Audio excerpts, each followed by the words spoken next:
আমাক যাব নিদিয়ে আমিও যোৰাবাটত আমি সব গাড়ী বন্ধ কৰি দিয়া যাব।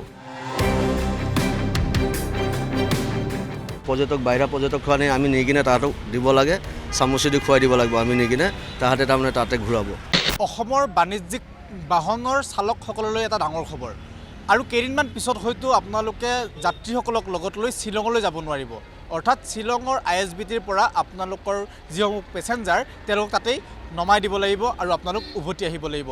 এই সিদ্ধান্ত গ্ৰহণ কৰিছে মেঘালয় যি পৰিবহণ বিভাগৰ এছ'চিয়েশ্যন আছে আৰু চৰকাৰে লগ হৈ। আৰু বৰ্তমান সময়ত আমি উপস্থিত আছোঁ খানাপাৰাত, আৰু খানাপাৰাৰ সেইসকল অসমীয়া যিসকল চালক আছে, যিসকলে আচলতে লৈ যায় সেই যাত্ৰীসকলক, তেওঁলোকে বৰ্তমান ক্ষোভিত হৈ পৰিছে। তেওঁলোকে অনুৰোধ জনাব বিচাৰিছে অসম চৰকাৰৰ জৰিয়তে মেঘালয় চৰকাৰৰ লগত কথা পাতিবৰ কাৰণে বিচাৰিছে, যাতে তেওঁলোকে যি ধৰণে আগতে মিলা প্ৰীতিৰে মেঘালয়লৈ গৈছিল বা মেঘালয়ৰ চালকসকলো অসমলৈ আহিছিল, সেই একেদৰেই আজিও অসমৰ চালকসকল মেঘালয়লৈ যাব আৰু মেঘালয়ৰ চালকসকলো অসমলৈ আহিব। তেনে পৰিপ্ৰেক্ষিতত আমি কিছুসংখ্যক চালক আছে, আমি তেওঁলোকৰ সৈতে কথা পাতিম আৰু তেওঁলোকে বৰ্তমান কেনেকুৱা ধৰণৰ সমস্যাৰ সন্মুখীন হৈছে আৰু মেঘালয়ৰ যি এছ'চিয়েশ্যন আৰু চৰকাৰে কি ধৰণৰ আচলতে তেওঁলোকক খবৰ জাননী প্ৰকাশ কৰিছে সেই সম্পৰ্কে জানিবৰ কাৰণে চেষ্টা কৰিম।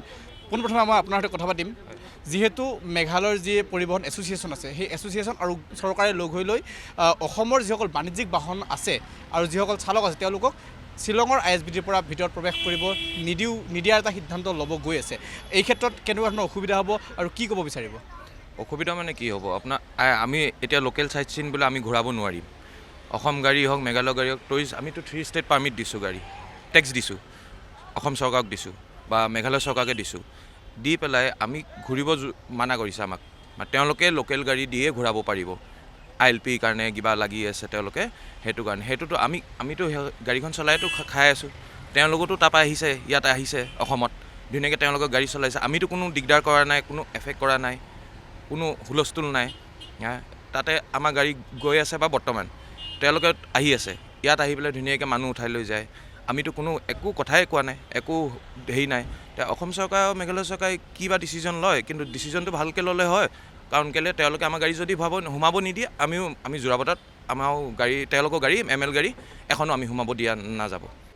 আৰু এটা কথা, এতিয়া আমাৰ ইউনিয়নত যোনটো আছে অফিচ, তাতে আমি চাৰ্জেছ লয়, মেঘালয় হওক অসম হওক 100 টকা কাটে। 100 টকা কিয় কাটে? যাতে ড্ৰাইভাৰটো কিবা বিপদ হ'ব, ৰাস্তাত কিবা এক্সিডেণ্ট হ'ব বা কিবা ঘৰৰ মানুহ বেমাৰ হ'ব, সেই 100 টকা লোৱা যায় সেইটো কাৰণে যে হেল্প পাব যাৰে বেমাৰ হওক। কিন্তু তেওঁলোকে 4জন মানুহ বহালে 400 টকা লয়, সেইটো কোনো হেৰি নহয়, তেওঁলোকে পাৰ হেড 100 টকাকৈ লয়। তাততো আমাৰ কোনো হেল্প নহয়, আমাৰ কোনো হেৰি মানে আমাৰ কোনো হেল্প নাপাওঁ। আমি ইয়াত 100 টকা দি থৈ যাব পাৰোঁ, কাৰণ কেলৈ আমাৰ ড্ৰাইভাৰ আমি আজি ড্ৰাইভাৰ মানুহ এক্সিডেণ্ট ক'ৰবাত হ'ব পাৰে, আমি সেইটোৰ পৰা হেল্প পাই যাম, আমি হস্পিটেলত ট্ৰিটমেণ্ট পাম, সেইটোৱে। আৰু এইফালেতো আপোনাৰ যদি তেওঁলোকে আমাক যাব নিদিয়ে আমিও যোৰাবাটত আমি সব গাড়ী বন্ধ কৰি দিয়া যাব। এই সিদ্ধান্তৰ ক্ষেত্ৰত আপোনালোকে অসম চৰকাৰৰ লগত বা অসমৰ পৰিবহণ বিভাগৰ লগত কিবা আলোচনা কৰিবৰ কাৰণে আগবাঢ়িছে নেকি? যিহেতু তেওঁলোকে মেঘালয় চৰকাৰৰ লগত লগ হৈ এই সিদ্ধান্ত লোৱা বুলি এক প্ৰকাৰৰ জানিব পৰা গৈছে। হয়, এইটো কৈছে, হয় এইটো জানিব পৰা গৈছে। এতিয়া তেওঁলোকে 17 তাৰিখ নে কিমান তাৰিখে ডিচিশ্যনটো ল'ম বুলি কৈছে, কিন্তু ডিচিশ্যনটো ভালেই ল'লে হয়, কাৰণ কেলৈ আমিও চলাব লাগিব, তেওঁলোকো আহিব লাগিব। আলোচনাটো চলি আছে, শুনা পাইছোঁ।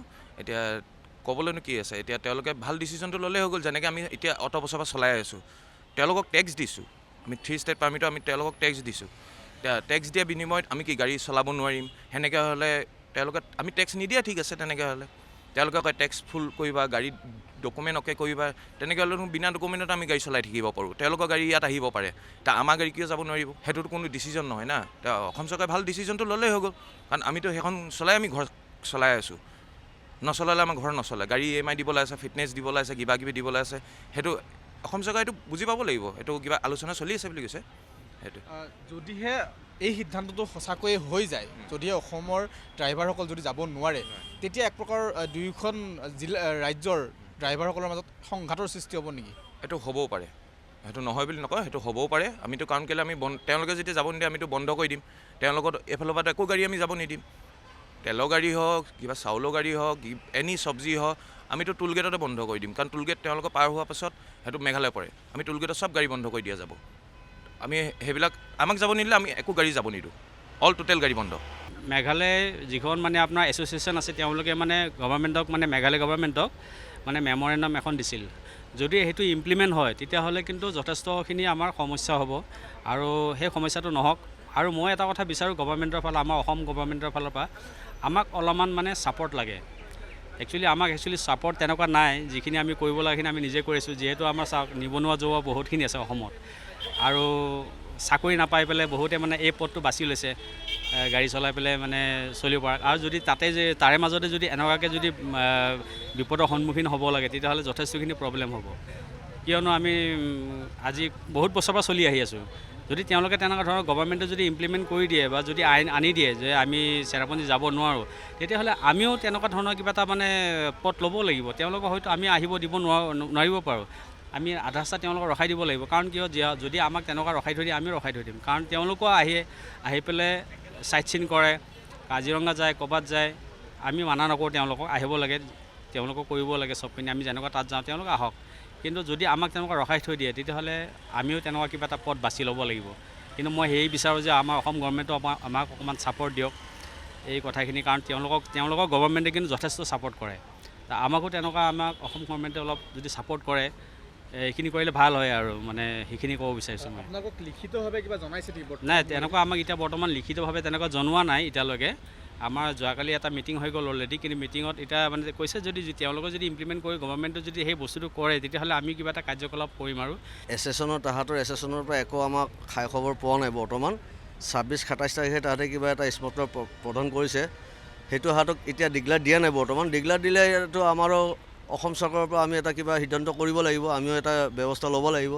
যি গতিকে আমি যদি যাব নোৱাৰোঁ এইটোতো কোনো পধ্যে হ'ব নোৱাৰে। আজি ধৰক পূৰ্ব যুগৰ পৰা চলি আছে Guwahati Shillong taxi, tourist taxi. যেতিয়াৰ পৰা টুৰিষ্ট টেক্সি হৈছে তেতিয়াৰ পৰা আমাৰ চব চলি আছে। এতিয়া মেঘালয় ড্ৰাইভাৰখনে যে বিচাৰে নাই আমাক ILP লাগে বুলি।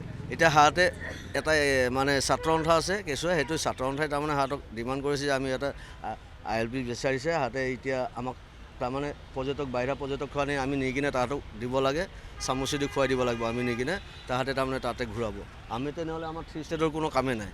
আমাৰ 3 ষ্টেট আসাম, মেঘালয়, অৰুণাচল, আমিতো 3টা ষ্টেটৰ টেক্স দি আছোঁতো গভৰ্ণমেণ্টক। তাহাঁতক টেক্স দি কিনে আমি পাৰ্মিটটো ওলাইছোঁ, 3 ষ্টেট পাৰ্মিট। আমি টেক্স দি কিনে গৈ আছোঁ আৰু টেক্স দিয়াৰ পিছত আমিতো ঘূৰিব পাৰিম না। আমিতো তাতে নহয় যে আমি অৰুণাচল গৈছোঁ, আমাৰ অৰুণাচলত ঘূৰিব। অৰুণাচলখন আপোনাৰ হাইটত আমাৰ এইবোৰ গাড়ী যাব নোৱাৰে, সেইকাৰণে তাত চুমু লোৱা হয়। আৰু ILP হাতত দিয়া হৈছে। সেইটো আমাৰ ডিষ্টেঞ্চটো 600 কিলোমিটাৰ অৰুণাচল, আৰু শ্বিলং গুৱাহাটীটো আমাৰ 100 কিলোমিটাৰ। সেইটো ডিফাৰেঞ্চত চাব লাগিব আমি কেনেকৈ তাত আমাৰ বাহিৰাখিনি আমাৰ পৰ্যটকখিনি আমি তাহাঁতক দিম গৈ কিনে। আমিতো কোনো পধ্যে হ'ব নোৱাৰে। যদি তাহাঁতে যদি বন্ধ কৰে তেনে আমিও ইয়াতে বন্ধ কৰি দিম। আমাৰোতো সংগঠন আছে, আমাৰো ইউনিয়ন আছে। আমাৰ এটা ইউনিয়ন নাই, আমাৰো বহুত ইউনিয়ন আছে। সেইটো কাৰণে আমি বিচাৰিছোঁ যে সেইটো নহওক। যি গতিকে আমাৰ ভাই বন্ধুসকলে চলি আছে, হাজাৰ হাজাৰ আমাৰ শ্ৰমিক চলি আছে। এতিয়া হাজাৰ হাজাৰ আমাৰ চালকে এই গাড়ীখন চলাই কিনে পৰিয়াল পোহপাল দি আছে। যদি সেইটো ব্যৱস্থা হাতে কৰে তেনে আমিও এটা গুৰুত্ব মানে চৰকাৰক গুৰুত্ব প্ৰদান কৰিব লাগিব যে আমিও তাহাঁতক কিবা এটা ব্যৱস্থা কৰিম। যদি তেনেকুৱা হয় তেতিয়াহ'লেতো আমি থলুৱা ল'ৰাখিনি মানে কৰ্মক্ষেত্ৰত আমাৰ বহুত অসুবিধাৰ সন্মুখীন হ'ম। কাৰণ আমাৰ গুৱাহাটীত চাওক আপোনালোকে এয়াৰপৰ্টতো আছে, পল্টন বজাৰো আছে, খানাপাৰাতো আছে। আৰু আমি এই গাড়ীৰ ওপৰতে পৰিয়াল পোহপাল দি আহি আছোঁ। আৰু আমি 3 ষ্টেট পাৰ্মিট ওলাইও যদি আমি এতিয়া ধৰক চাইট চিন কৰিব নোৱাৰোঁ, কাৰণ আমি বহু বছৰৰ পৰা তেনেকুৱা যাত্ৰী অনা নিয়া কৰি আছোঁ, আমি ফুৰাই আছোঁ। এতিয়া হঠাৎ তেনেকুৱা ধৰণৰ সিদ্ধান্ত তেওঁলোকে লৈছে। আৰু মই আপোনালোকৰ সংবাদ মাধ্যমৰ জৰিয়তে মই এটাই কথা ক'ব বিচাৰোঁ আমাৰ অসম চৰকাৰক। তেওঁলোকৰ চৰকাৰখনৰ লগত আমাৰো পৰিবহণ বিভাগ আছে, তেওঁলোকৰো আছে। গতিকে 2টা ডিপাৰ্টমেণ্টে সুস্থভাৱে এটা আলোচনা কৰি যাতে তেওঁলোকৰ ড্ৰাইভাৰৰো প্ৰব্লেম নহয়, আমাৰো ড্ৰাইভাৰখিনিৰ যাতে প্ৰব্লেম নহয়।